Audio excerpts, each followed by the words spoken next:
Batman is the earliest video release for a major movie yet, reaching the stores only 4 months after its theatrical debut. You know, there was a time in the 1980s when $65 for a VHS movie was actually a bargain. I know that sounds crazy or insane, but, well, I actually paid $65 for this, and I only made $4.25 an hour. Oh, no!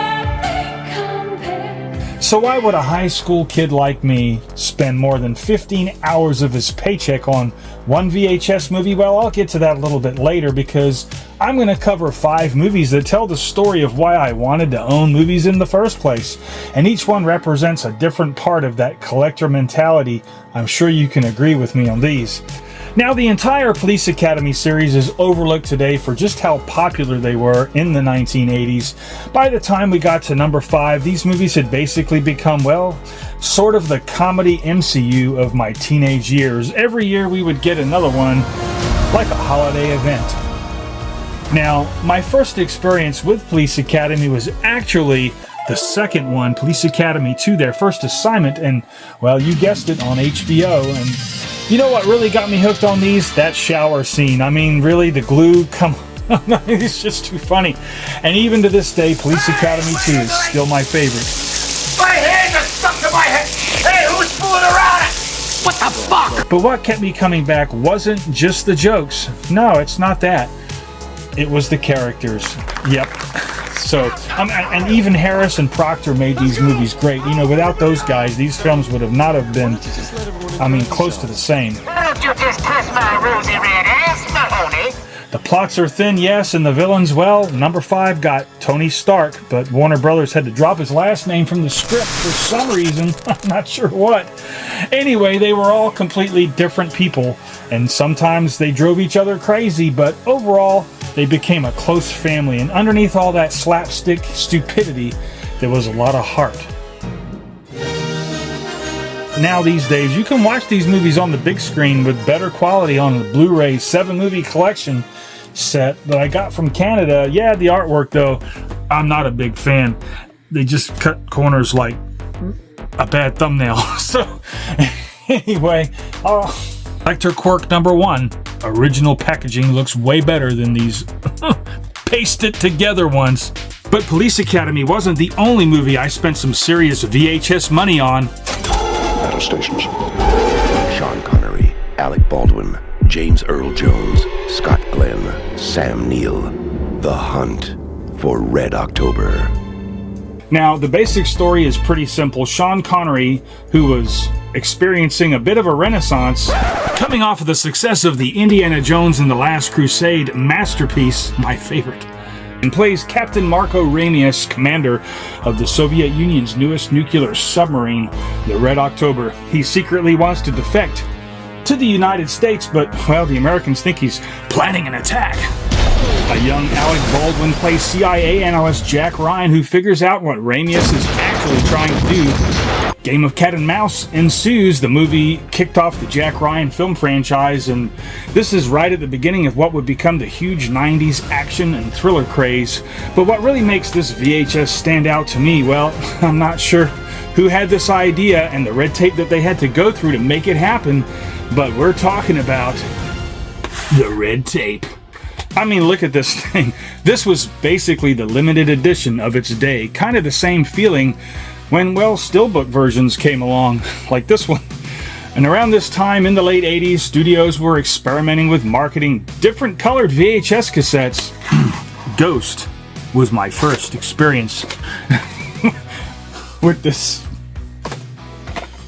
Collector quirk number 2. The need to have those limited editions or special variant versions of your favorite movies. And continuing with my $65 investments, I don't know if they're good or not, I got the 1989 Back to the Future 2. Now, unless you've been, on some faraway planet somewhere, the basic plot here is Marty and Doc are heading into the future to prevent a problem that, well, hasn't happened yet. What happens to us in the future? Will we become assholes or something? They land in 2015. Wait, that's over 10 years ago. And looking back today, well, they got a lot of things surprisingly right, which is good.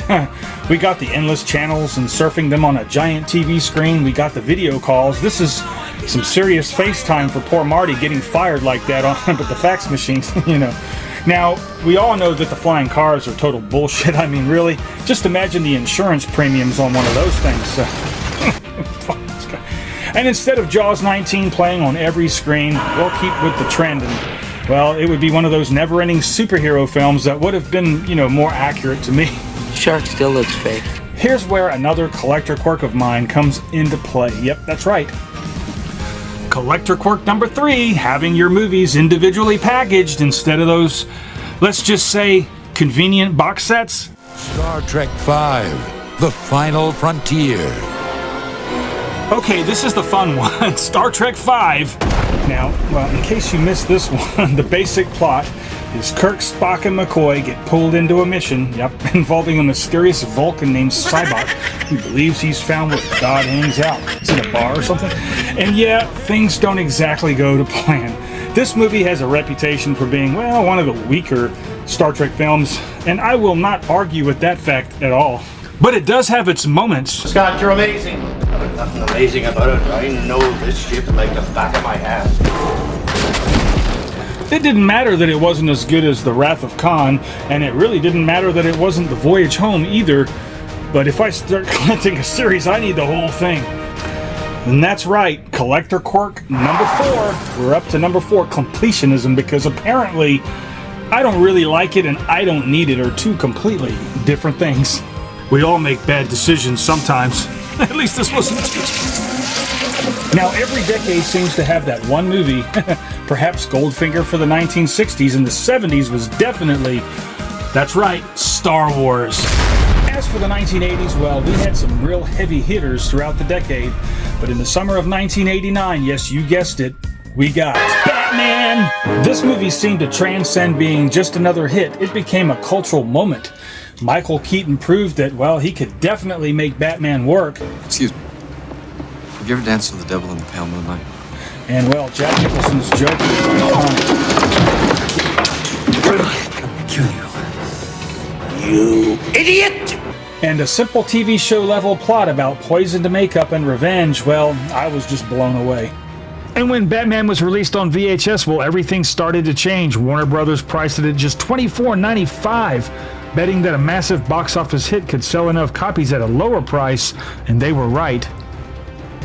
I'm glad you did. But here's where the bargain pricing finally comes together. All these VHS movies that I listed prior to Batman, well, I paid $65 a piece for. Well, what I was doing is I wasn't paying the retail price. In the late 1980s, I was working at a grocery store called Twin Lakes Superette, and the owner, Sonny, well, he was a great guy, and he had a rental section in the store, and Sonny would get this weekly book from his movie supplier. Basically, it was like a magazine with pictures of all the upcoming release dates, wholesale pricing, and pictures of what they're going to look like. So instead of paying that normal $89.95 retail price for a new release, you'll never believe what happened to me today. I got Star Trek V for $65. Oh. And that brings me to my final collector quirk. There's one more. I don't just collect movies because, well, they're collectible. Nope, I collect movies because I love them. And that is the most important part of the collector's experience. So I want to say thanks for watching. I am Greg. Let's all go watch some movies.